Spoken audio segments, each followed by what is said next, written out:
Bismillahirrahmanirrahim. Assalamualaikum warahmatullahi wabarakatuh. Halo teman-teman, perkenalkan nama saya Evi Sulastri dengan NIM 2212543 dari kelompok 3 Prodi Manajemen Pendidikan Islam dari Fakultas Tarbiyah dan Keguruan.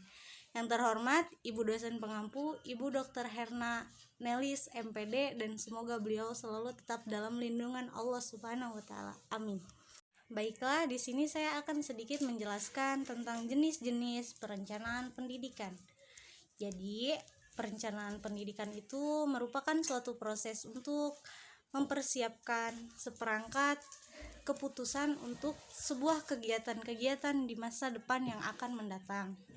Menurut jenis perencanaan pendidikan itu ada beberapa menurut Fatah, yang dibagi berdasarkan menurut besarnya perencanaan makro.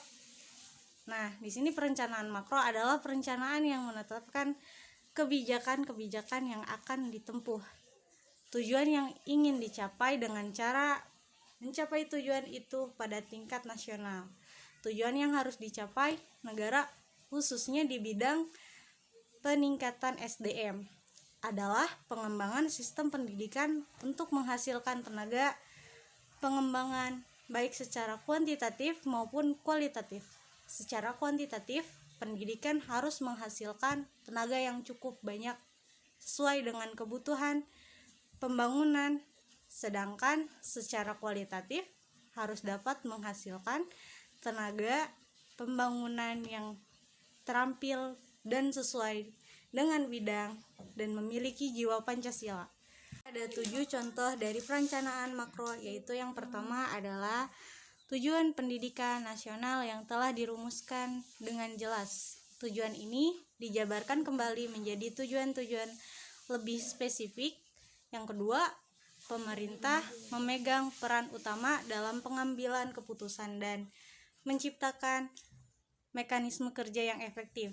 Dan yang ketiga, sumber-sumber pembiayaan harus dimobilisasikan dari sektor yang ada. Dan yang keempat, prioritas harus disusun baik yang berkenan dengan bentuk, tingkat, dan jenis pendidikan. Dan yang kelima, alokasi biaya harus disediakan menurut prioritas yang telah ditetapkan. Dan yang keenam, penilaian yang berkesinambungan harus selalu dilaksanakan dengan program direvisi berdasarkan penilaian itu. Dan yang ketujuh, pelaksanaan pendidikan mendapat latihan sesuai dengan tugas yang akan dikerjakannya.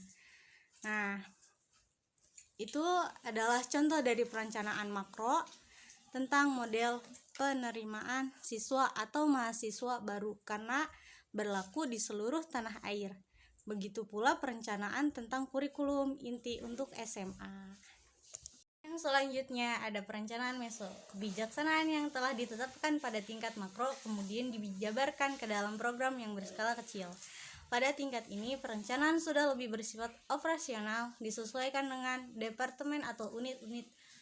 Menurut Pridata, perencanaan meso adalah perencanaan yang ruang lingkupnya mencakup wilayah pendidikan tertentu. Misalnya, suatu provinsi dan dasar terjadi perencanaan meso adalah akibat dari kondisi dan situasi daerah yang berbeda-beda.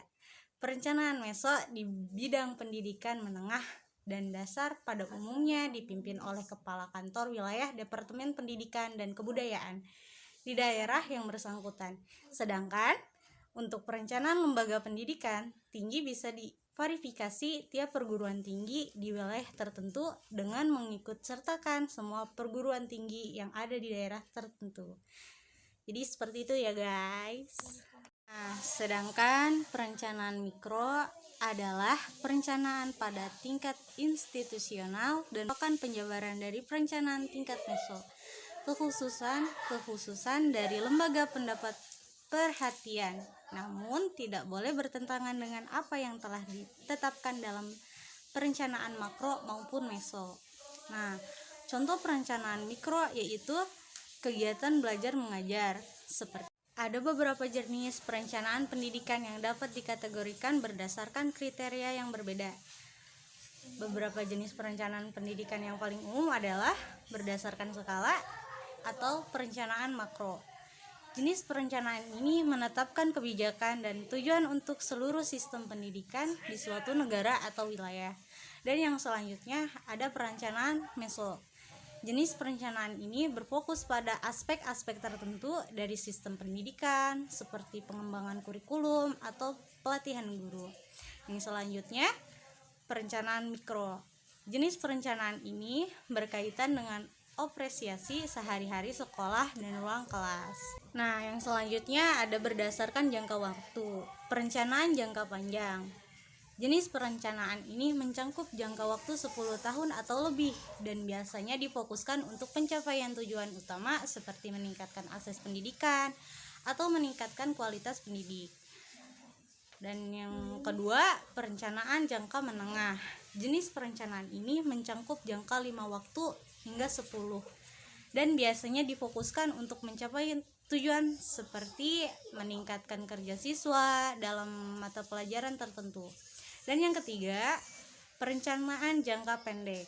Jenis perencanaan ini mencakup periode 1 hingga 4 tahun dan biasanya difokuskan untuk memenuhi kebutuhan mendesak seperti menyediakan sumber daya tambahan untuk sekolah-sekolah di daerah yang kurang mampu. Selanjutnya ada berdasarkan fokus. Perencanaan kuantitatif jenis ini perencanaan yang berkaitan dengan penetapan target dan pengukuran kemajuan dengan menggunakan data numerik seperti tingkat pendaftaran atau nilai ujian.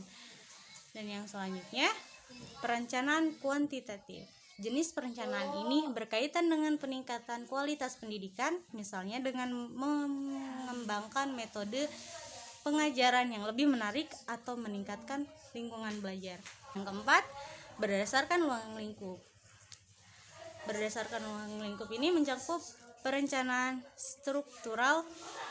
Jenis perencanaan ini berkaitan dengan infrastruktur fisik sistem pendidikan seperti membangun sekolah baru atau merenovasi sekolah yang sudah ada. Yang selanjutnya, perencanaan regional.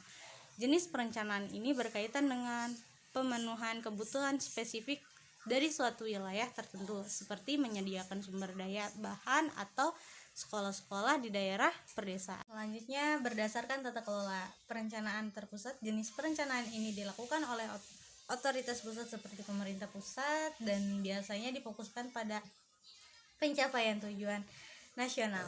Perencanaan yang terdesentralisasi. Jenis perencanaan ini dilakukan oleh otoritas lokal seperti distrik sekolah dan biasanya difokuskan untuk memenuhi kebutuhan lokal. Yang keenam, berdasarkan frekuensi.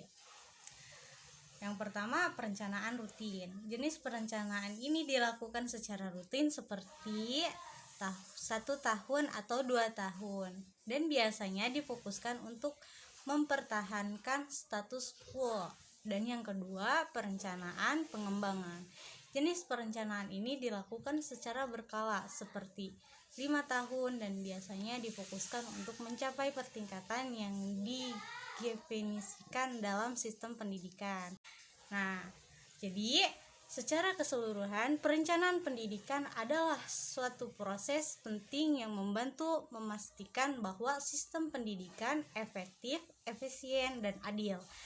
Dengan mempertimbangkan berbagai jenis perencanaan, para pembuat kebijakan dan pendidik dapat mengembangkan strategi yang sesuai dengan kebutuhan spesifik siswa dan masyarakat. Nah, jadi seperti itu ya guys, penjelasan tentang jenis-jenis perencanaan pendidikan yang dapat saya jelaskan.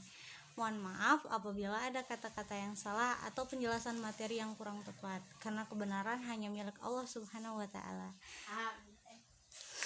Billahi taufiq wal hidayah. Assalamualaikum warahmatullahi wabarakatuh.